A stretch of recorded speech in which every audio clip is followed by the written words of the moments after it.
Welcome to another exciting edition of ARG Presents.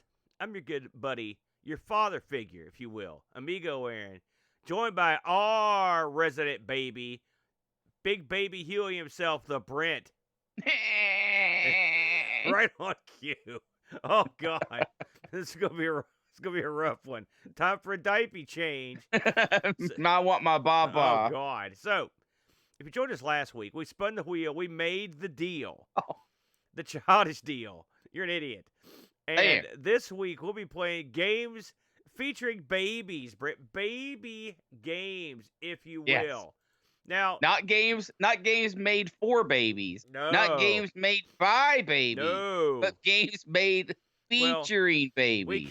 we can't actually confirm that second one because babies could have been involved in some capacity. But yeah, these are games based on babies. Now, I've got to ask you, how Yes. much trouble did you have coming up with one of these things? Because I was surprised how few there were to choose from. For some reason, I thought there were tons of games where you played the baby. I don't know why I thought that. It's tough because, I mean, where does the term baby, what's the age cutoff for that? That's where I had a lot of problems. Because there's tons of, like, toddler games. Like what? I was going to play Little Nemo. But Okay. Little Nemo is too old, Isn't in Little my Nemo opinion. a fish? No, Aaron. Oh, okay. I thought he was. What is it? Oh, it's Finding Nemo, isn't it? My bad. Little Nemo in the Dream World. Okay, I know that one. But he's like, 5 or 6, so that's too old for baby, right? That's toddler. 5 or so- 6, I'd say the cutoff for baby would probably be 3, wouldn't it? I was thinking 2 or 3, Yeah. yeah. So I started looking around, and there's a lot of games where, like Bonk. Bonk's a perfect example. Bonk is technically a baby, but he doesn't look like a baby. There's no baby things about him. I would have accepted Bonk. That's no trouble. I would have been okay with that. Because I mean, you're So- right, but he's not babyfied, but he looks like a baby. I'll have to say, yeah, I think you nailed this category, and this was the game you picked was one I'd never heard of. Me either. But holy cow. Yeah, was it difficult? Yes, it was difficult. I guess to answer your question as a yes or no answer, yes, Yeah. I found it difficult. Though, my initial thought on it was to play, there's a game, you've probably heard of Chuck Rock, right? Yes. Yep. There's a game for it, the sequel, Chuck Rock 2, Son of Chuck. I was never the biggest fan of Chuck Rock, and for some reason I always thought I hated the second one. But we covered it on Amigos, and I actually liked it quite a bit. In fact, I liked it more than the original Chuck Rock. But, as I just said, we covered it on Amigos, and I try not to cover games that I've covered somewhere else on the show. And so, with that out of the way, it was very limiting. And so, I could have picked something like Donkey Kong Jr. That was something I thought about picking. But again, we've talked about, it's funny how I say these things and their videos just pop up. It's amazing how that works. But that's another one I thought about. But I thought, I'm going to try to pick something that is a little bit more out in left field and something I haven't played. And like I said, that narrowed it down quite a bit. I didn't realize I'd played 2/3 of the baby games either. I was surprised to know that. So, yeah. Right. And right. then you had to go way outside the box. But we'll get to you in a minute.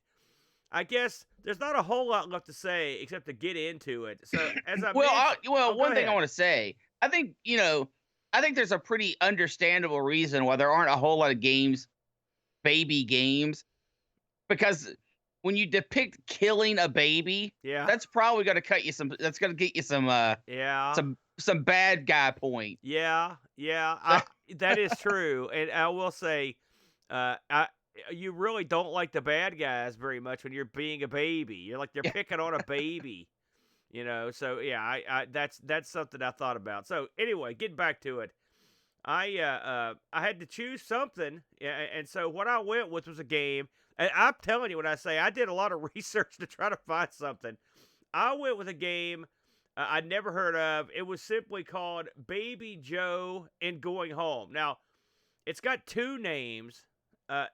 It's also called Baby Joe the Superhero, which is funny on the I played this on the TurboGrafx CD / PC Engine CD, And on the packaging of that, it sometimes will say Baby Joe Superhero, but in the actual game, it doesn't say that. So I don't know why they Yeah. would have changed it. Also, that's a dumb name because the whole point of the game is to get Baby Joe home. Yeah. So, but Yeah. I think guess, Baby Joe Going Home is a much better I name. guess they were working an angle to try to, try to come up with something more interesting to buy. Well, I was gonna say that's the downside of Baby Joe Going Home is that's the most boring title I've ever heard. Well, I mean, yeah, So, but it is more baby. precise and descriptive of the game. So, Baby Joe was published and developed by Lorseal. We've always struggled pronouncing the name of this company. Lorseal S.A. We've covered these guys. It's funny, we've covered him several times in the past because we play so many crazy systems. And these guys made games for everything. They were a French video game developing company. They ran from around 83 into the 90s. They were up and down. I mean, it seemed like they were always having trouble. But listen to this. I made a list of now keep in mind, they were active. They were mainly active for just a few years, but let's say 7 years activity. Listen to this. These guys made games on the following platforms: the CPC, the Amsterdam PCW, the ST, the 64, the Amiga, DOS, MSX, the Mac, the Matra Alice, the Oryx, the Philips VG5000. Now, tell me how many you've heard of. The Sega SC3000, the ZX Spectrum, the ZX81, the Thomson MO5 and TO7, the NES, the Game Boy, the Super NES, Sega Master System, Game Gear, and the PC Engine CD and Hue cards, the PC Engine. They made games on all those systems. So they really worked all over the place when it comes to porting their games around. Yes, they did. Yeah, I'd say their most famous works, Brent, that we would be familiar with, would be they developed they did Jim Power of the Great Screen with his girlfriend, my all-time favorite still shots. They did Panza Kickboxing, which is a great game. They also did Tennis Cup 2, Wings of Fury, and they did one of the Load Runners. The stuff they did on the PC Engine, they actually did a few things. For Hue cards on it, they did a game called Squeak, spelled stupidly, SKWEEK. And then they did a couple of the PC Engine CD games, Builderland, The Story of Melba, and they also had Jim Power on CD, as well as the game we're talking about today. Baby Joe was released for the PC Engine CD August 28th of 92. This was later than the other ports. They also ported this game. Now get this, because I love it. There was an Amiga port, there was an Atari ST port, a DOS port, and an Amstrad CPC port. So this is a game that you could compare between the CD system and the Amstrad. And we'll talk because Brent actually tried that one out. No, I didn't try Amstrad. Right, which one did you try? Yep. DOS, Amiga, and then the PC Engine. Well, that's understandable. I actually had a look at all of them, so I could speak on them a little bit. So, what is this crazy game? Basically, the backstory is you are Baby Joe. You're trying to get back to your mommy back at home. All right. Now, I didn't find anything where it said what happened to get the baby out there. I do have the docs here and I looked over, but basically it says in the docs is Baby Joe is lost in the countryside, far from town, far from his home, and far from his mother. Luckily, Baby Joe is a resourceful child. Now, he's a baby, but he's a resourceful baby. First of all, the innate sense of direction will always lead him home. What's more, his friendly nature will help him make a lot of friends. I didn't see that in my travels with Baby Joe. Made a friend, and I'm pretty sure he was imaginary. But above all, he's a baby like any other. He cries when he gets hurt, smiles when he finds his favorite things, screams when he gets burnt, shows his satisfaction after a good meal, is sad when he falls, and sucks his thumb when he's bored. That's the docs. That's all you need is a backstory. You're playing a baby. So you do play the titular title character, Baby Joe, in this game. But this is I would describe this as it's not really a puzzle platformer. It's just a platformer. It's a platformer, straight up. It's a platformer in the traditional classic European style, where you explore like vast mazes of stuff, You collect all tons and tons of collectibles. I mean, we'll get into that. But they do throw some interesting slants on this because you are a baby. And so there are a few things I've never seen in a game before that was represented in this game that are worth mentioning. This game has a 2/3 of the screen is the game, and the top third of the screen. Oh, it's not that bad. Well, it's no, I'd say okay, it's close to 2/3, but I mean, it's not. I'm not complaining. It's not bad, but the top third or so of the screen are your statisticals. There's a picture of the baby, and the picture of the baby's face. It goes from smiling to like mauled. All right. Yeah, Doom style. That tells you that when the baby's hurt. Okay. You've also got when you have them, you've got a rattle meter, a score, hearts that represent how many lives you have. You also have a baby bottle, and you have a diaper or a nappy or a diaper, whatever you want to call it.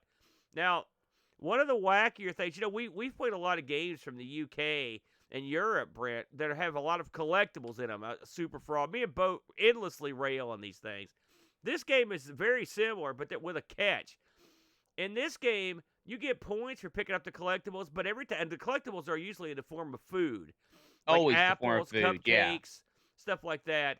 And when you eat one, your little diaper will start to change colors. All right, and what that means is the little baby Joe is filling his diaper, and so when that happens, baby Joe starts slowing down, and so you can get to the point where if you haven't changed that diaper, trust me when I tell you, this game is already painfully slow.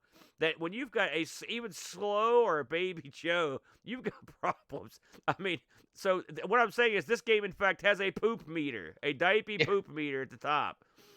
The baby bottle element, again, this is something that's sort of unique to this game. He's a baby, Brent. You got to feed these suckers. And so scattered through the level are baby bottles that you need to pick up because the baby bottle sort of acts like, I guess you could call it sort of like a timer in a way. It's an energy. It's an energy bar. And it so, depletes as you move. Yeah, and so when you run out of milk, you're done. He cries. You have to get milk, and when he finds milk, the game effectively stops while Baby Joe sits down, drinks his milk, and it depending on how much milk he needs is how long it takes him to drink the milk. So if you're real low, he'll sit there for 5 or 6 seconds drinking that milk. And then I will say there's a satisfying point after you finish drinking the milk that the baby stands up, he looks at you, smiles, and he burps. And his little curly hairstyle shoots straight up in the air like alfalfa. It's actually quite cute when that happens. We should mention the graphics in this. Now, keeping in mind that we're playing the PC Engine CD version of this. Keep that in mind. This was a CD release. But their graphics are pleasant. I think they're colorful. Your enemies in this game are rendered cutely. They usually have little hats or glasses or something going on with them. They don't usually mostly just look like animals. They look like cute little cartoon animals. Your baby is very cute, very emotive. He smiles. He panics. He gets mad. He's pretty funny. The enemies are plentiful, so you'll get to see more than a few of them. But there's tons and tons of enemies. I'd say there's a healthy amount. I don't think there are. I'd say you could use some more, but I mean, it's not a very long game, to be honest. You're talking about variety, right? Okay, yeah. I thought you meant actually like enemies that you need dodging. Now, there's also another character in this. I guess that's the guy who's allegedly your friend, and it's this idiot duck. Picture like a Daffy Duck in a cut off tank top, or Donald. Oh no, it'd be more Daffy. He's a wacky character that just pops up occasionally, usually to signal when you've gotten to a checkpoint or when you finished a level, and he'll give you some advice. Now, the documentation talks about this guy, and he basically tells you that this guy sometimes lies, and so you don't always want to believe what he says. And there's one point where it said, he goes, yeah, you need to go this way. And he points up, or this way, he points down. Then he laughs, he jumps off. He travels sort of like Bugs Bunny in those holes. You know what I'm saying? Yeah.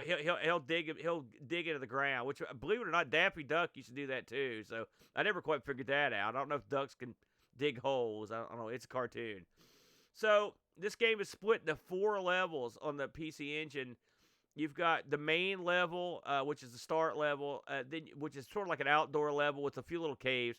Then you go into caves proper. Then you're in a picnic area for the third level where there are giant sandwiches and picnic tables and that sort of thing. And in the last level, you're in the home stretch. It's called the home level, and that's the level where you're running towards your house. On that level, you'll go across what I presume is traffic, but I was never sure because the cars were the same size as the baby. That was kind of weird. I don't know if they were toys. I don't know what was going on there. There's dogs, some other stuff on the last level, and eventually, if you can get to the end of it, you actually get home to what I would call an underwhelming ending to this game.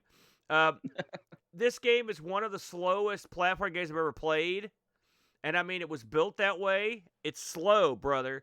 It's incredibly slow. And so what does that mean? Well, it means there's an approachability there, I guess, because it's playable, but it commits many sins that I hate in games like this. So the first thing is, of course, your baby's health he's got hit points more or less. And you can tell that by the way he looks. Every time he gets hit, he sort of cries and flashes. It's one of those games, though, where like any enemy can get on top of you, and you just keep taking hits and taking hits. Yeah, just generates you. And so eventually you'll just die, and you can't do anything about it. I mean, you can run away, but I mean, you can't stay on a guy. There's no like knocking you back to help you, or no little bit of time where you're immune to being hit. There's none of that. No iframes, no knockbacks. And now that's a huge problem, in my opinion. That I hate games like that. You do have a projectile when you get the rattle. Those help. The rattle shoots out at a kind of an arc, so you've got to sort of get used to using it. They're not hard to get. They're usually sprinkled around pretty well, but you still don't want to go crazy with them. They usually... Well, you only get 5 at a time. Right, but I mean, you can... And if you have 5, you can collect 5 more. Right. But yeah, there's a lot of enemies for as little ammunition as you get. This isn't a shooter, is what we're saying. No. So there's that element. Now, there are a couple special items that Baby Joe can pick up. He can pick up what's called the Super Diaper, which is you'll see a diaper around that is kind of like has Superman's colors, red and blue. When you put that on, it makes him faster, and it makes him be able to jump a lot further. There's also the protective cape, as it's called in the documentation. When you put this on, it gives Baby Joe indestructibility. I will say the protective cape, the indestructibility lasts for a pretty good while. I was surprised. Yeah. And it also does not look anything like a cape. It looks like a hat. Yeah, it doesn't look like much of anything. And then we should mention that the diaper gets fuller as you go. You'll also come across clean diapers occasionally that you'll pick up, and thankfully they just automatically go on him. You don't have to experience the actual pain of changing the diaper, which would I've been there, no good. I don't know if you've been there, Brent, but it's not fun. So what do I think of this game? Well, it's a mixed bag. I mean, I could see where people would absolutely hate it. If you can't get used to the slow, plodding speed of this game, it's going to be a problem. If you can't get used to the way the enemies work, and the enemies can be very irritating. I'll give you an example. My least favorite enemy in this game are flowers.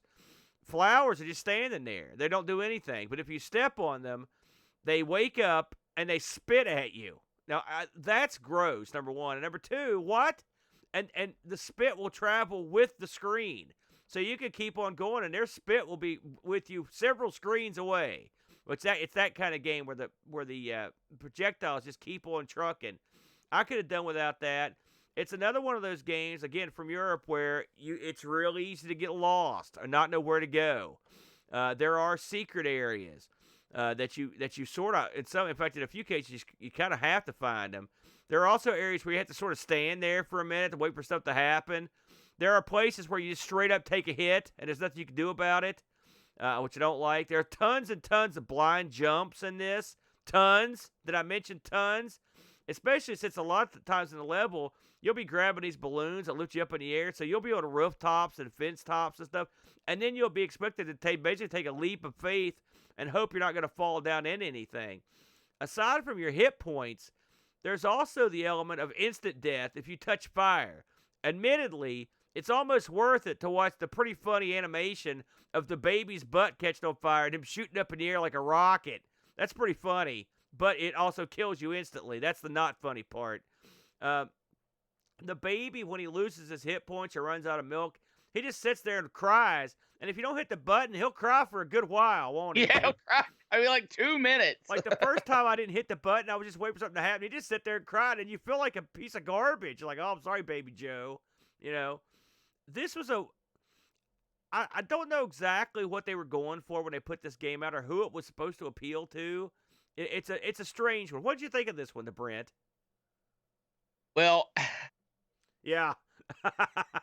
That's a reaction I expected.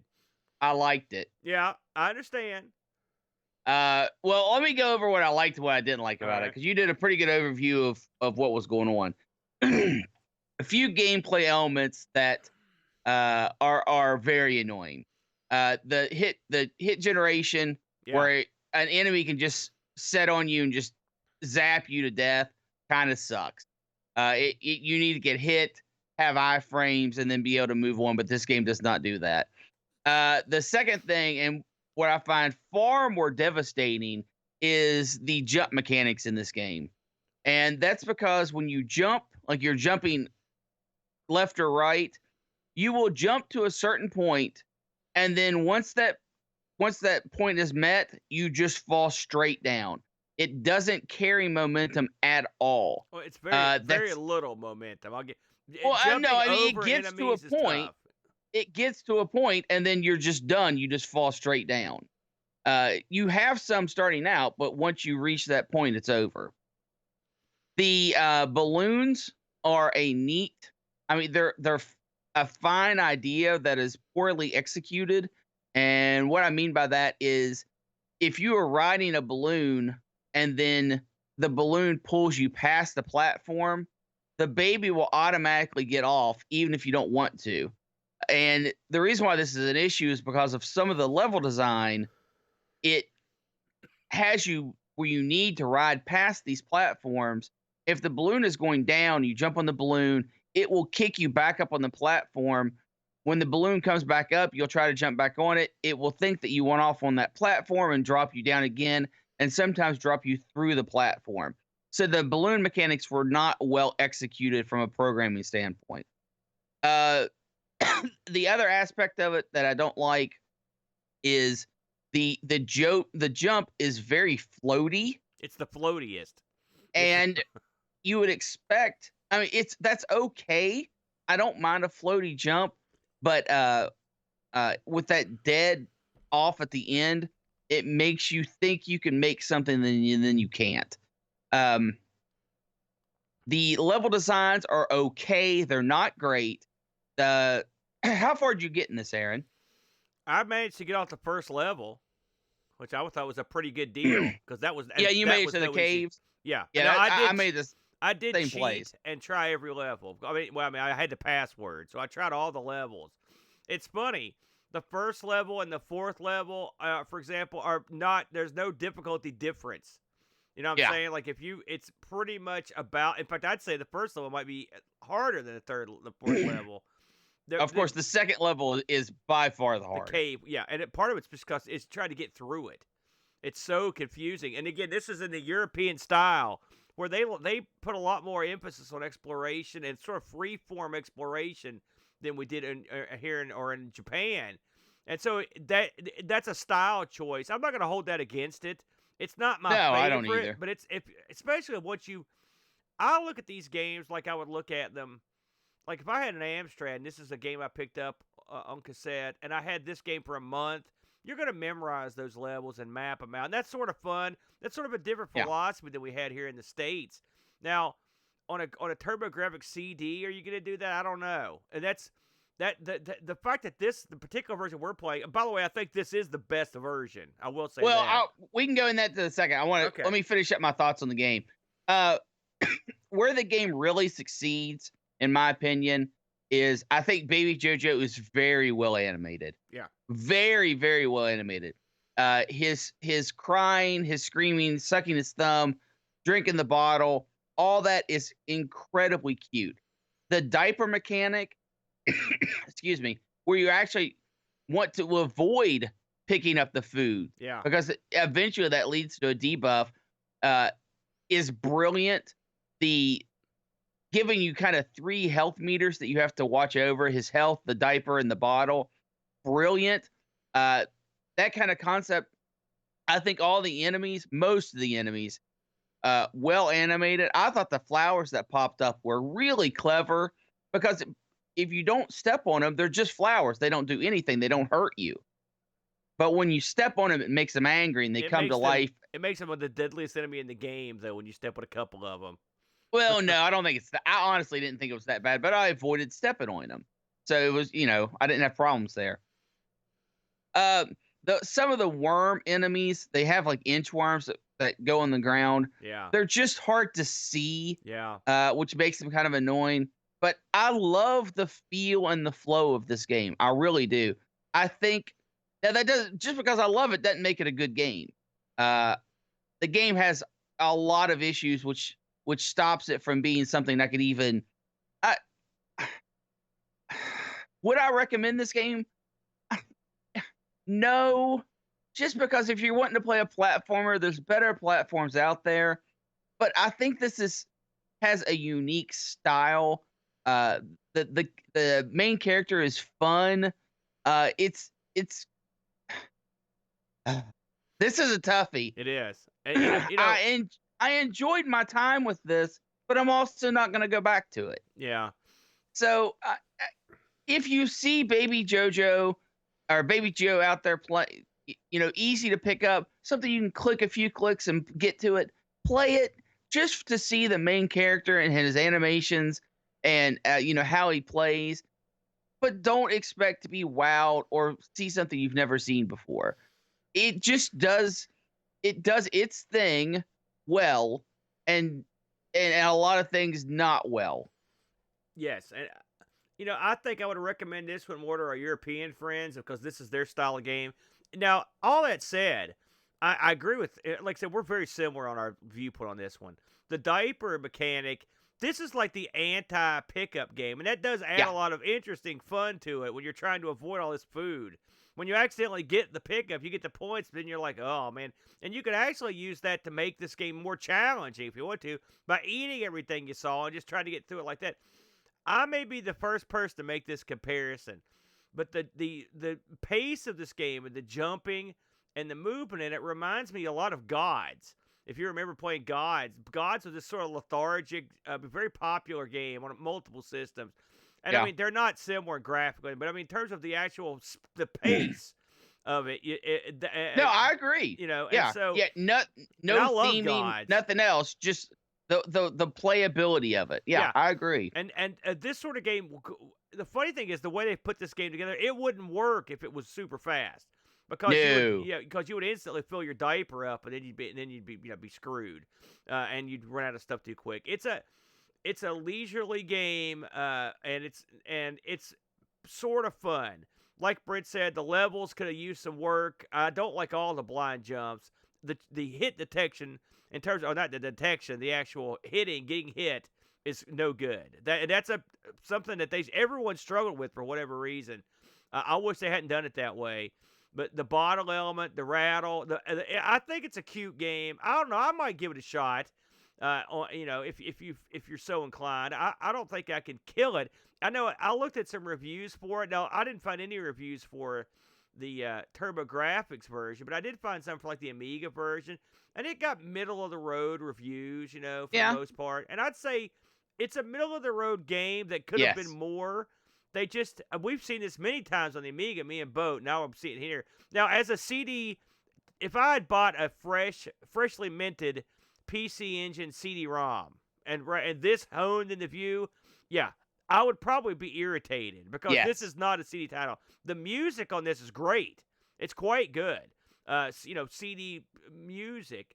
In fact, I'd say the TurboGrafx version is probably the best music. The Amiga version has got some good music too, but the TurboGrafx version has got CD music. It's good. The playability on the Amiga is crap, though. Yeah, I think this is the best version that I've tried.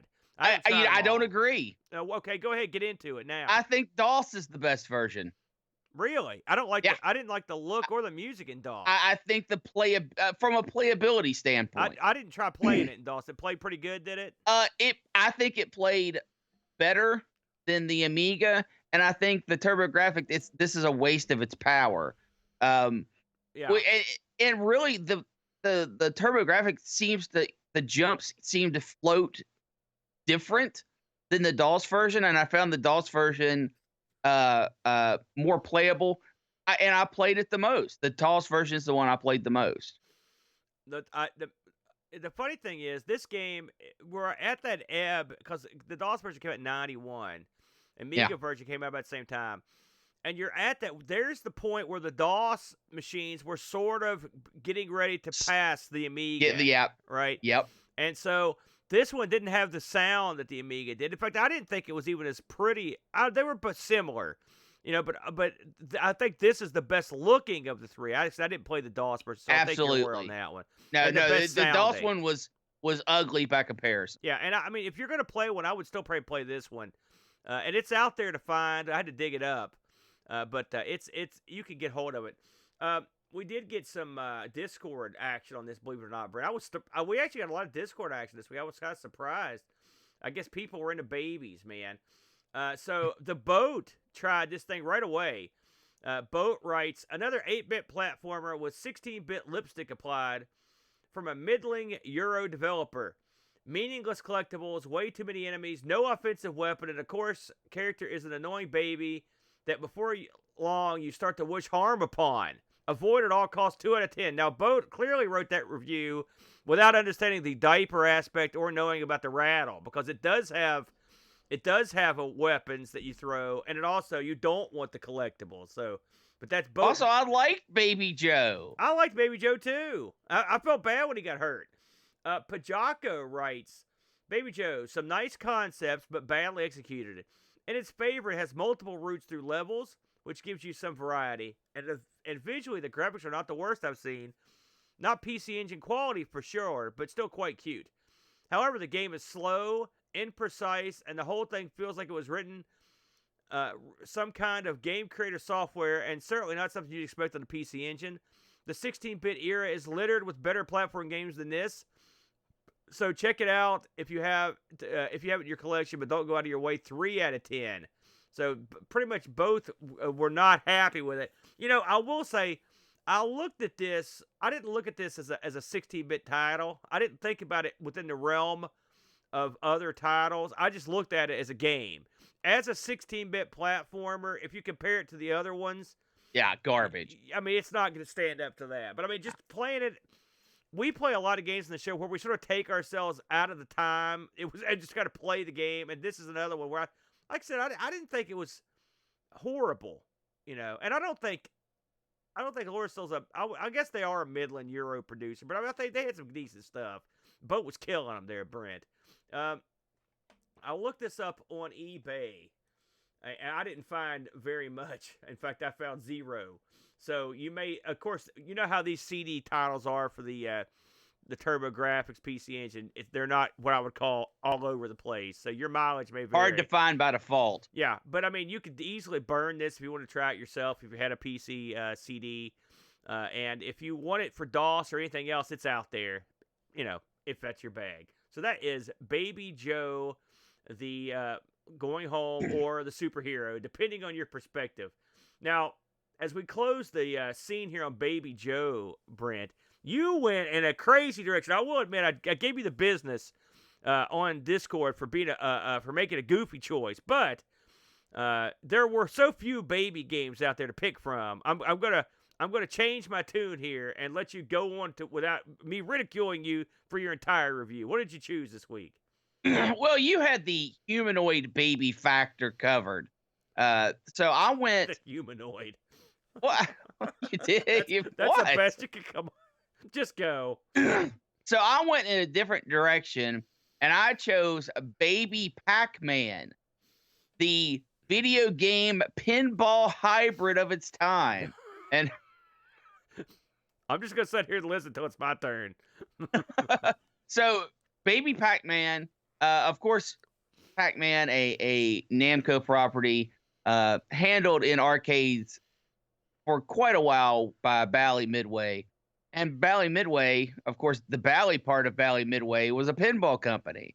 So they looked at their properties and said, yeah, we're going to mesh this together. And that's how they got Mr. and Mrs. Pac-Man, not Baby Pac-Man. That came later. Which Mr. we and own. Mrs. Pac-Man. Yes, we did. We own that. And that is a pinball only game where you have maze elements on a light panel in the middle of the thing. But that is the first appearance of Baby Pac-Man is in that pinball machine as a graphic. A lot of people think Baby Pac-Man was introduced in Mrs. Pac-Man during one of the cutscenes where you've got the chase and then you've got that and then the stork brings the baby, but that's not true. That's actually Pac-Man Jr. Wait a minute. There's a somewhere this is written. This is Namco lore. Is this canon? This is okay. It's kind of tough to explain. Yeah. Because you actually have when that baby is born in Miss Pac-Man, it says Junior on the screen. Okay, and then they made a Junior Pac-Man down the line, but Junior Pac-Man and Baby Pac-Man are two different characters as depicted by the Saturday morning cartoon, and they have met in games later. So they are two entities, and Baby Pac-Man is not the same one you see in Miss Pac-Man. Fair enough. So with that crazy stuff, so Mr. and Miss Pac-Man graphic appears. That's the first thing of Baby Pac-Man. And then the Baby Pac-Man game is released. Aaron, did you ever see this in arcades? Oh, yes. I've played it many times in the arcade, Brent. Now, for those who have not seen it, it's kind of tough to explain, but I'm going to try to give you a visual picture here. Yeah. You have a stand-up arcade machine that where the control panel is sticks out maybe 2 foot more than it normally would.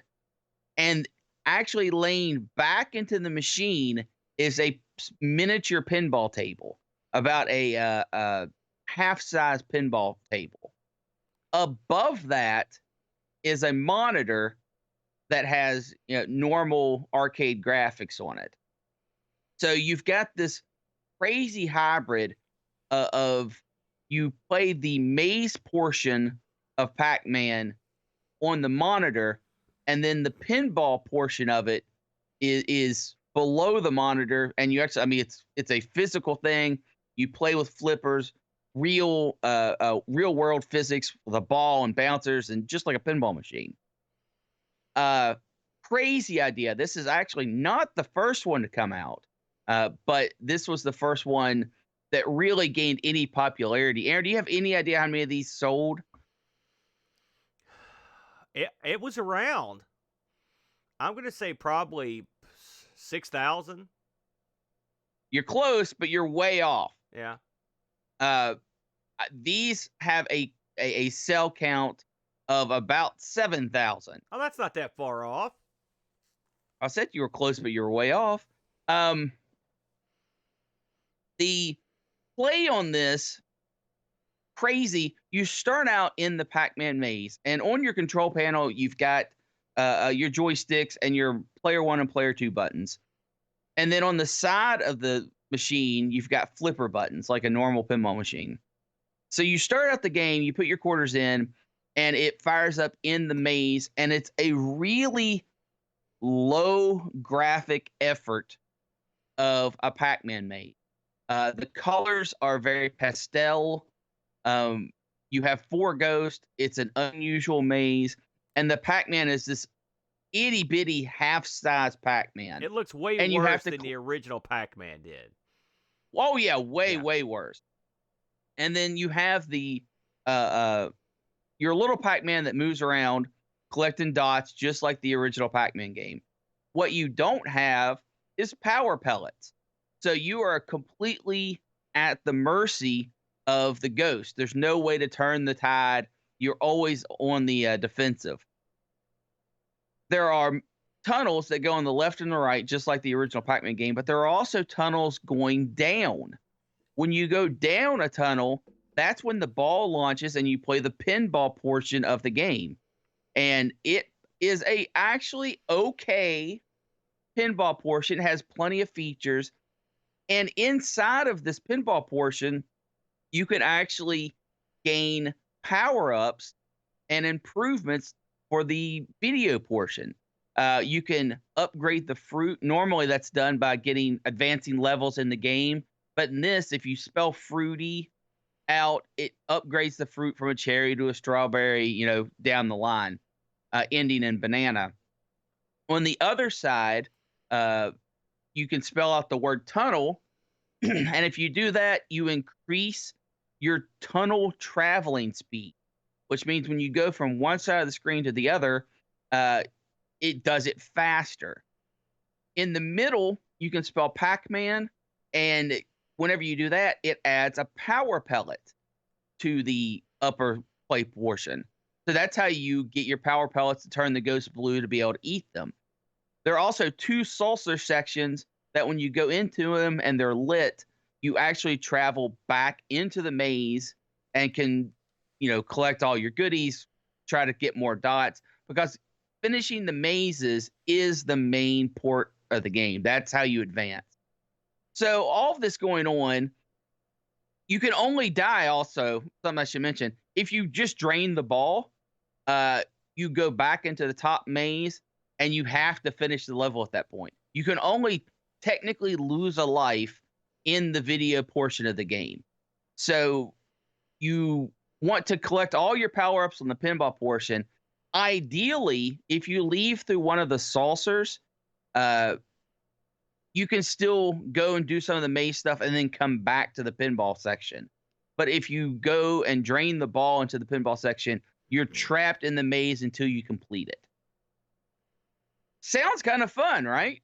And it is. I very much enjoy Baby Pacman. I thought it was incredibly clever what they did. I love the idea of building up the power, getting your power-ups from the pinball section, and then those transferring up and being able to take advantage of them by going back into the maze, trying to get a little more progress with the dots, maybe using a power pellet to get score, because ultimately it's a score game, right? You go through 5 mazes and then the mazes start to repeat. But I thought it was an incredibly clever game. They had 3 major failings.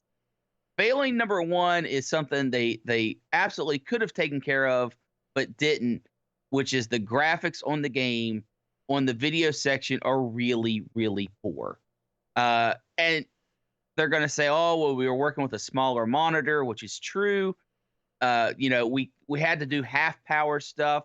The game was this huge energy hog. We were trying not to overload it, which is true, but they're all excuses. They should have done better. They should have done graphically better. It should have been Pac-Man level at worst, and it wasn't.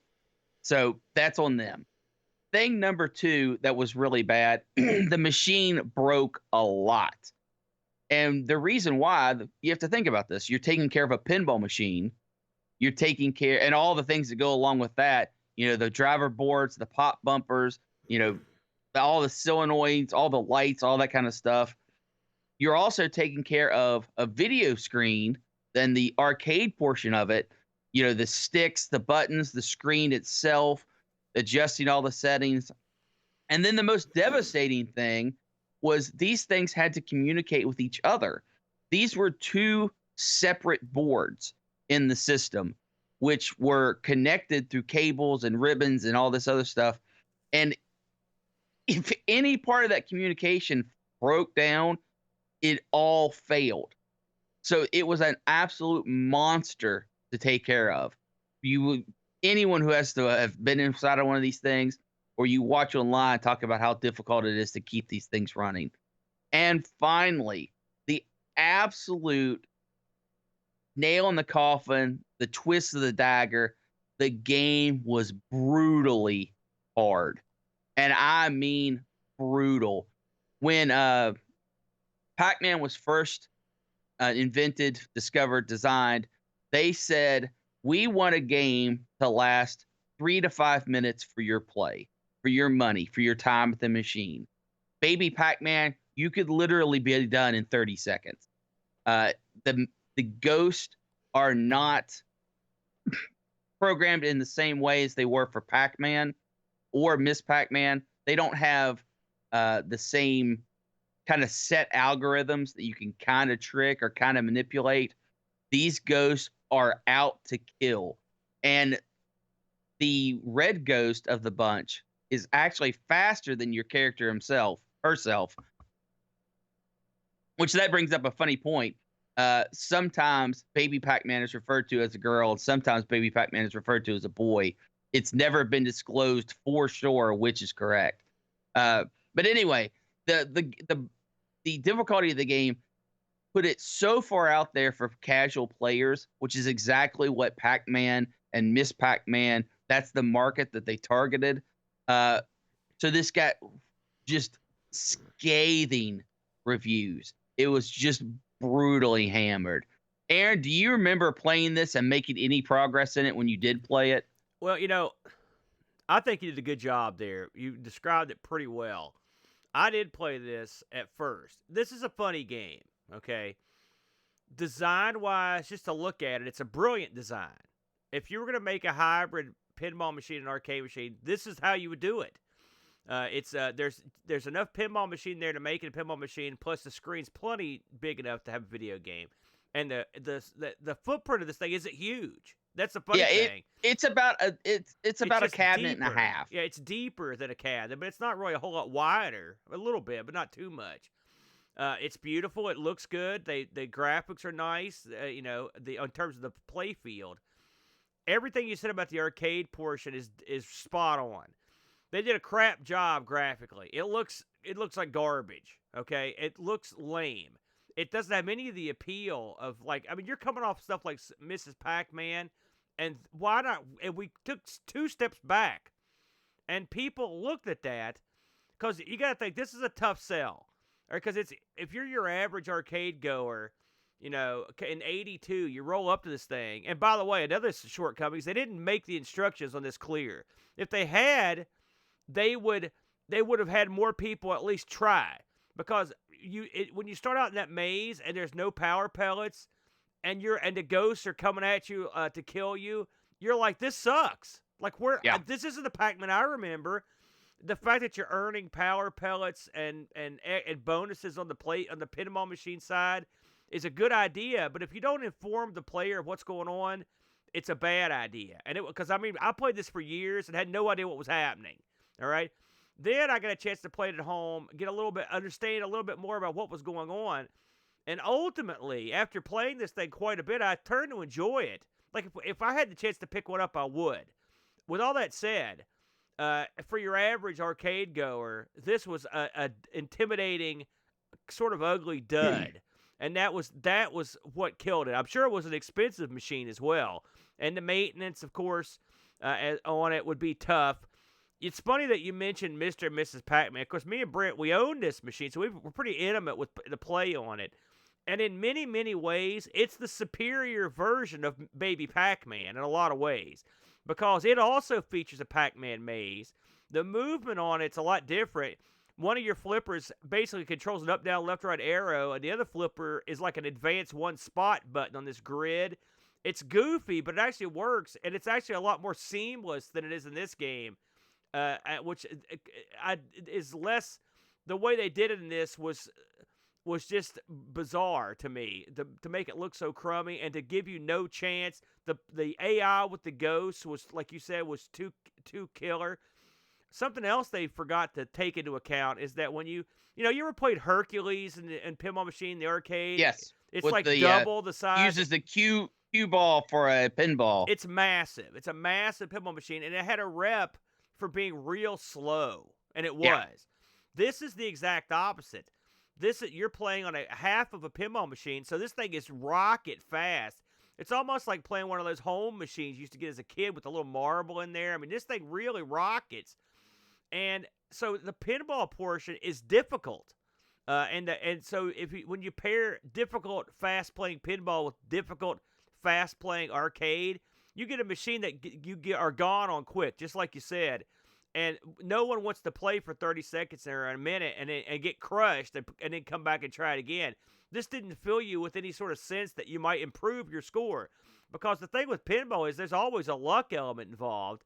So if you're not lucky at the bottom part, you're screwed up top. You have to do well at pinball to have any chance to do well at the video game portion of the game.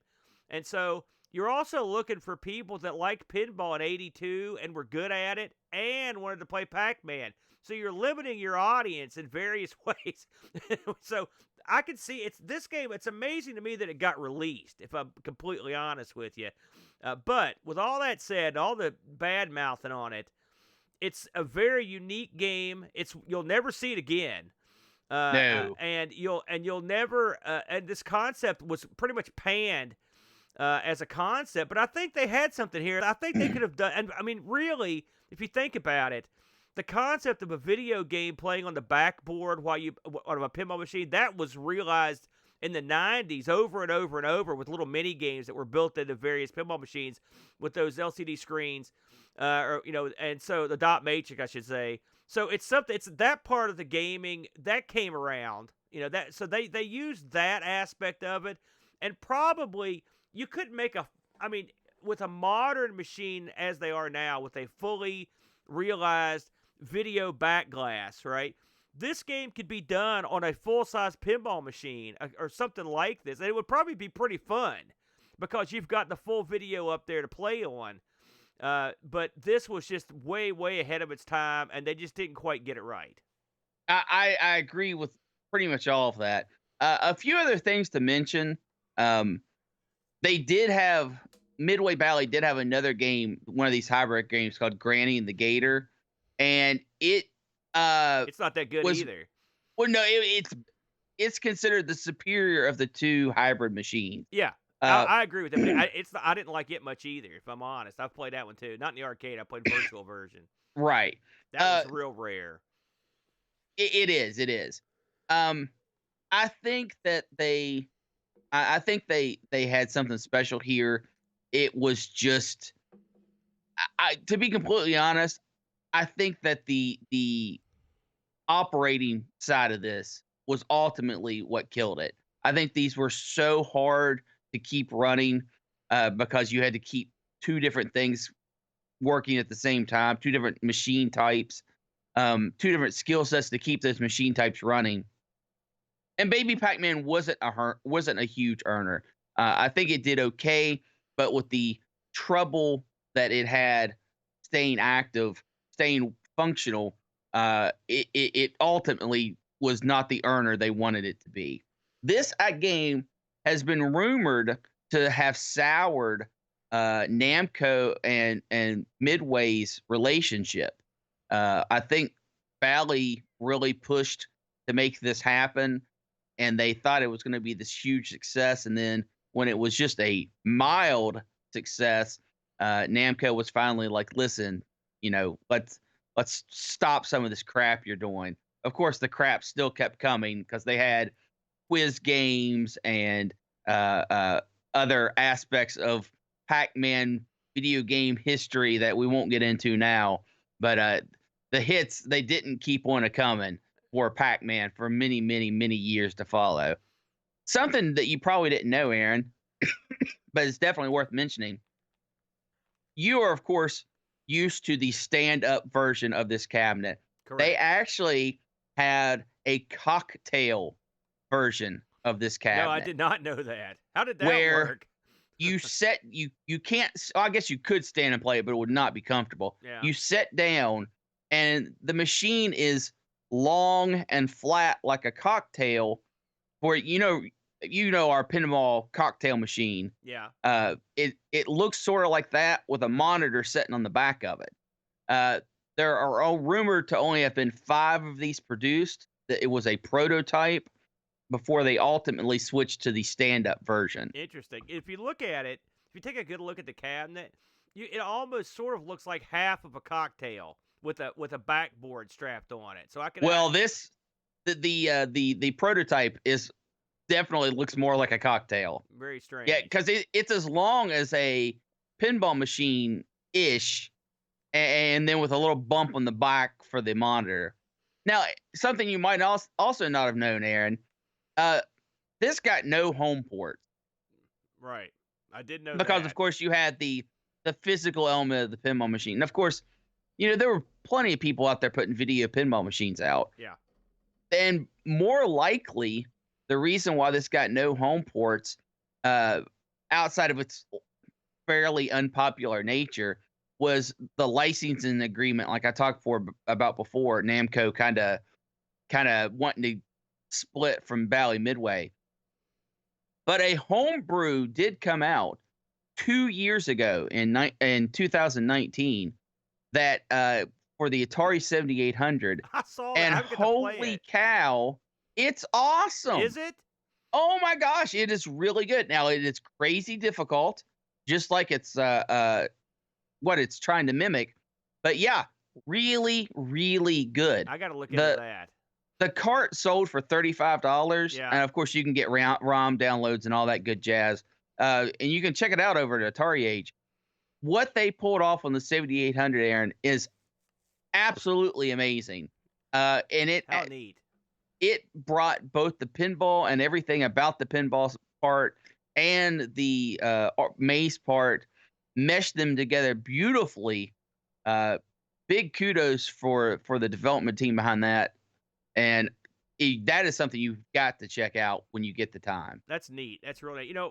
Before we get to the reviews, I also want to mention that we actually own a part of this machine. We should mention that.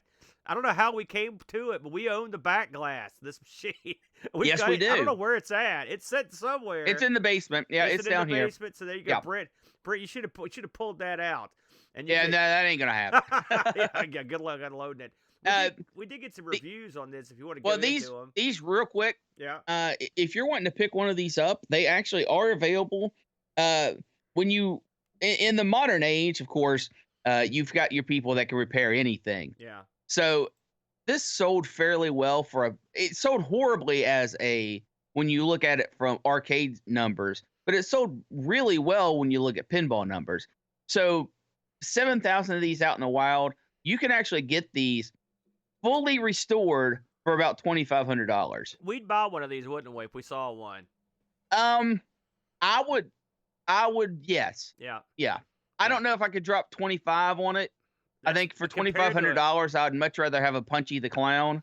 Well, But yeah, I saw that. Yeah. Well, I'm just saying, if the price was right on this. Now, I got two questions for you. One, you prefer this or Mr. and Mrs. Pac-Man better?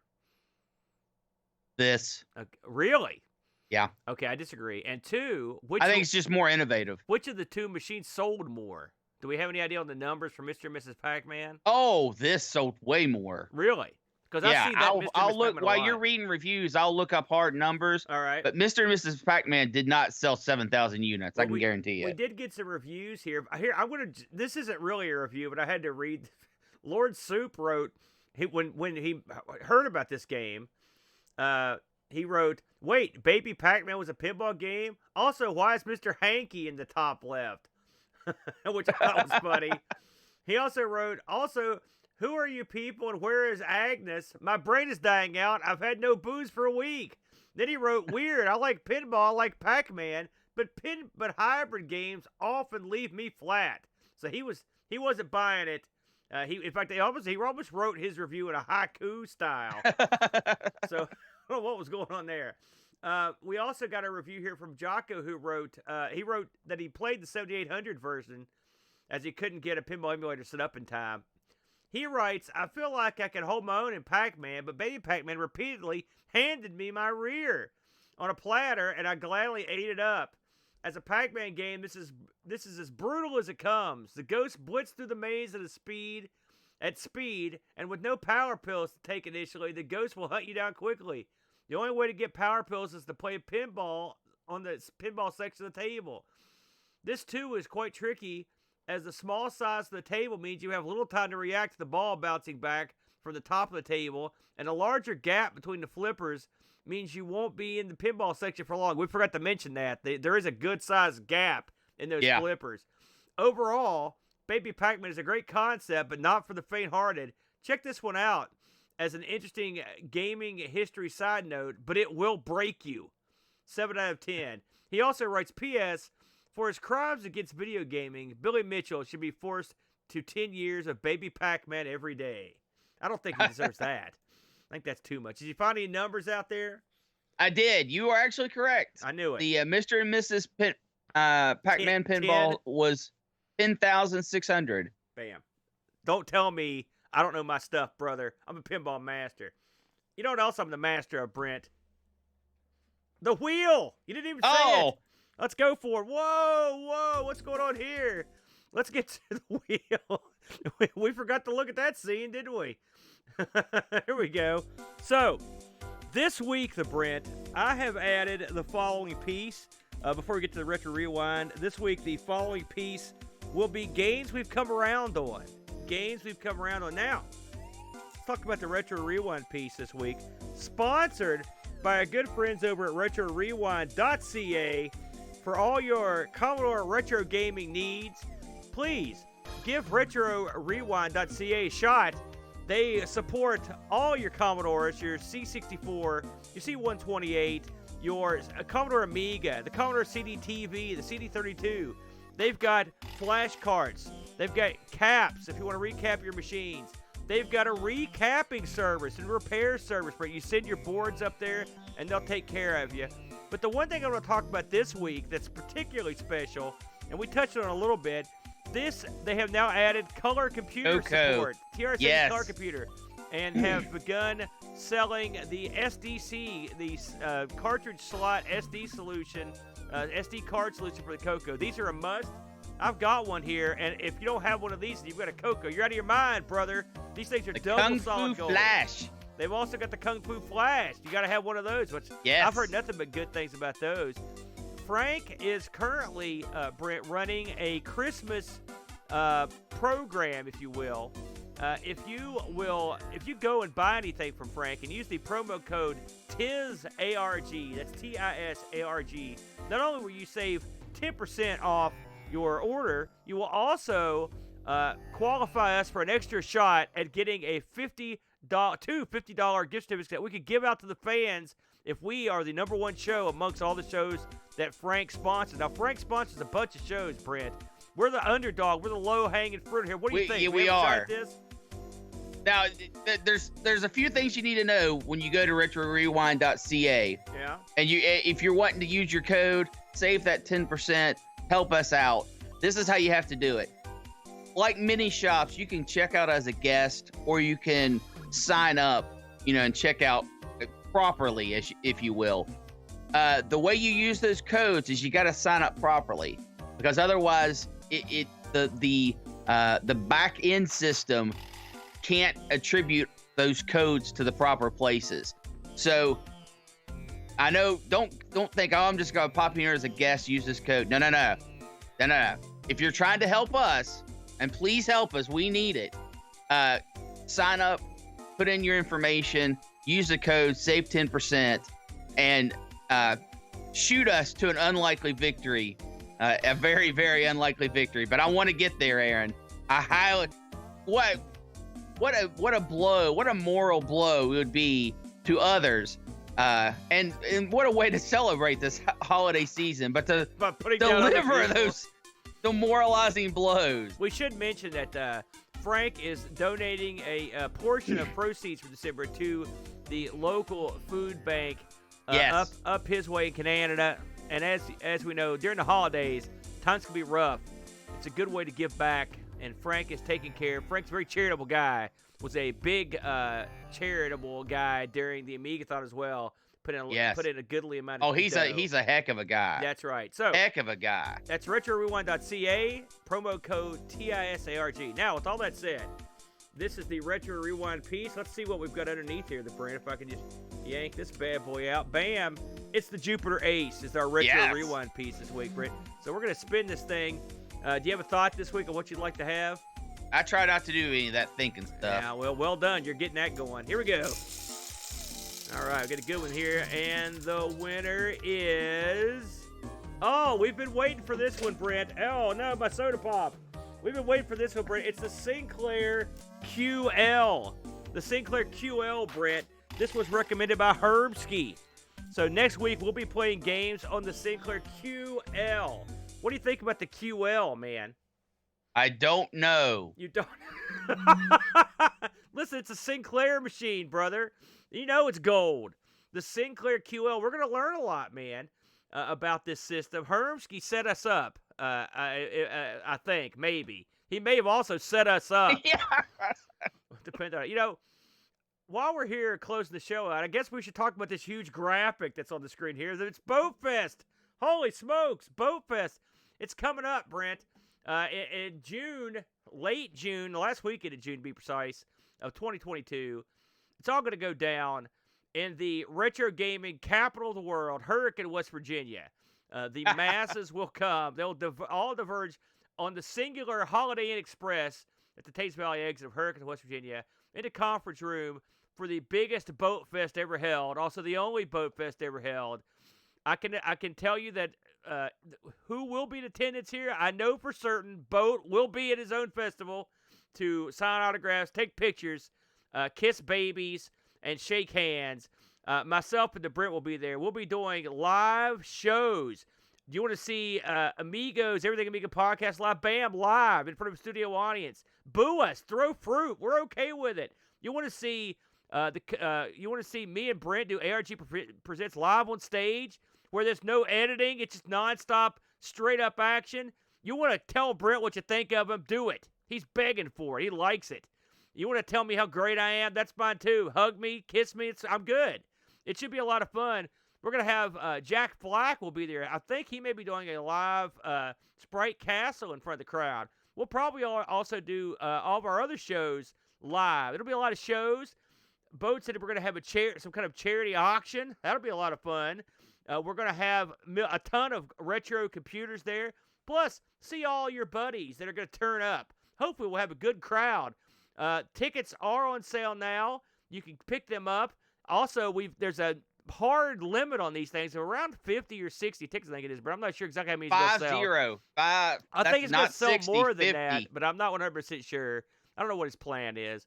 But please, check it out. That's Boat Fest. We've got a long way to go, Brent, so we're just sort of touching on it now.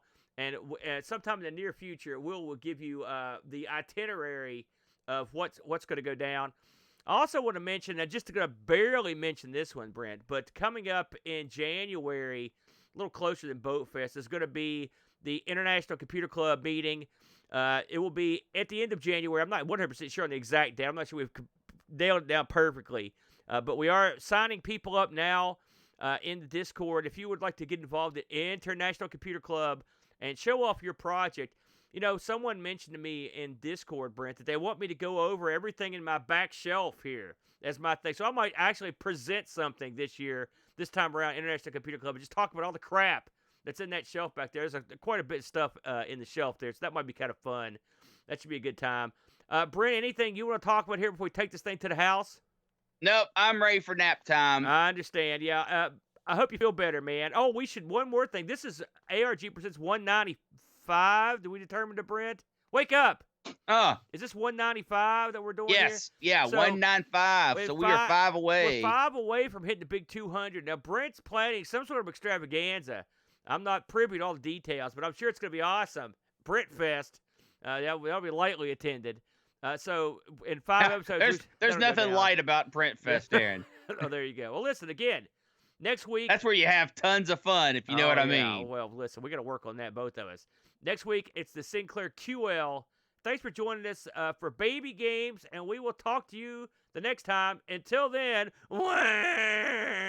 Thanks for joining us today. We really hope you enjoyed the show. Special thank you to Duncan Styles for our vector-style graphics and Bartbit for our amazing music. Would you like to help keep ARG spinning? You can do so at patreon.com/ARG Presents. Just like these fine folks. Rollo, Olaf Hope, Terry Howard, Gary Heather, John Schaller, the Slow Norris, Frodo and L, Chris Folds, Mitsuyama, Jason Warnes, Rob Black O'Hara, Andy Craig, Andy Jones, Kevin Bean, Pachaco 6502, Anthony Jarvis, Steve Rasmussen, Bernhard Lucas, Dave Velociraptor, Graham W. Vetke, Roushi, Mr. B, David Terrence, Super Tech Boy, Oram, Sundown, Texas Foosballer, Air Shack, Retroalgy, John Dykeman, Jerry Dennington, Z9K9, and Mario Ramey. They all have access to our Discord channel and their names put and called out in the credits. Why don't you? If you have an idea for a wheel piece, you can email us at argpresents@mail.com. Be sure to visit our sponsor, RetroRewind.ca, and use promo code ARG10 to get 10% off your order. We film live every Sunday, 10 a.m. EDT. Hope to see you there.